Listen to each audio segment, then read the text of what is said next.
Hi everyone, welcome back. Menstrual കപ്പിന്റെ കൃത്യമായിട്ടുള്ള അളവ് എങ്ങനെ മനസ്സിലാക്കാം? ശ്രദ്ധിക്കേണ്ടത്, ഇന്ന് മിക്ക സ്ത്രീകളും ഉപയോഗിച്ചു വരുന്ന ഒന്നാണ് മെൻസ്ട്രൽ കപ്പ്. പക്ഷേ ചിലർക്ക് ഇപ്പോഴും അതിന്റെ അളവ് അറിയാത്തത് കൊണ്ടും ഉപയോഗിക്കാൻ അറിയാത്തത് കൊണ്ടും വാങ്ങാൻ മടിയാണ്.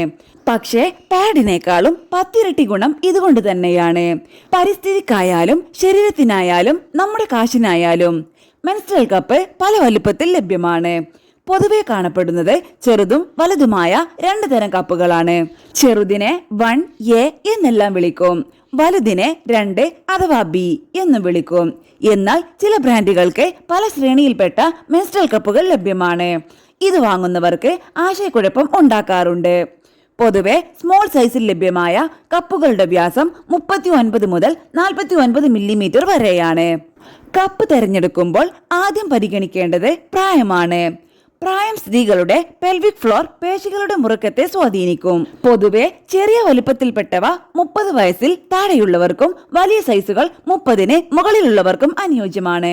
അടുത്തതായി പരിഗണിക്കേണ്ടത് പ്രസവിച്ചിട്ടുണ്ടോ അല്ലെങ്കിൽ ഗർഭിണിയാണോ എന്നതാണ്.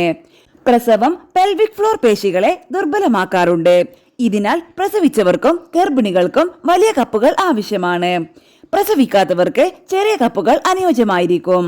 സെർവിക്സ് അഥവാ ഗർഭാശയ മുഖത്തിന്റെ ഉയരമാണ് മെൻസ്ട്രൽ കപ്പിന്റെ വലിപ്പം നിശ്ചയിക്കുന്ന അടുത്ത ഘടകം. ഉയരം കൂടിയ ഗർഭാശയ മുഖമുള്ളവർ ചെറിയ കപ്പ് ഉപയോഗിച്ചാൽ അത് പുറത്തെടുക്കാൻ ബുദ്ധിമുട്ട് അനുഭവപ്പെടാം. യോനിയിലേക്ക് വിരൽ കടത്തി ഗർഭാശയ മുഖം എത്ര ഉയരത്തിലാണെന്ന് കണ്ടെത്താവുന്നതാണ്. സ്ഥിരമായി വ്യായാമം ചെയ്യുന്നവരിൽ പെൽവിക് ഫ്ലോർ പേശികൾ മുറുകിയിരിക്കുമെന്നതിനാൽ ഇവർക്ക് ചെറിയ കപ്പ് മതിയാകും.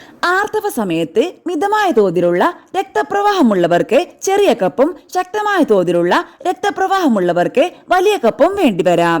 ചെറിയ കപ്പുകൾ 25 മുതൽ 27 മില്ലിലിറ്റർ രക്തം ഉൾക്കൊള്ളുമ്പോൾ വലിയ കപ്പുകളിൽ 30 മില്ലിലിറ്റർ വരെ രക്തം ശേഖരിക്കാം. സ്ഥിരമായി ഉപയോഗിച്ചു തുടങ്ങുമ്പോൾ ഏത് വലുപ്പത്തിലുള്ള കപ്പാണ് നിങ്ങൾക്ക് അനുയോജ്യമെന്ന് തിരിച്ചറിയാൻ സാധിക്കും.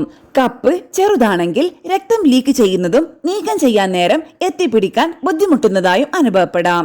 കപ്പ് വലുതാണെങ്കിൽ കൃത്യമായി ഉള്ളിലേക്ക് വെക്കാൻ ബുദ്ധിമുട്ട് നേരിടും. കപ്പ് വളരെ വലുതായാൽ യോനിക്ക് ചുറ്റുമുള്ള കോശ സംയുക്തങ്ങളിൽ അമിതമർദ്ദം ചെലുത്തി മൂത്രത്തിന്റെ ഒഴുക്കിനെ തടസ്സപ്പെടുത്താനും സാധ്യതയുണ്ട്.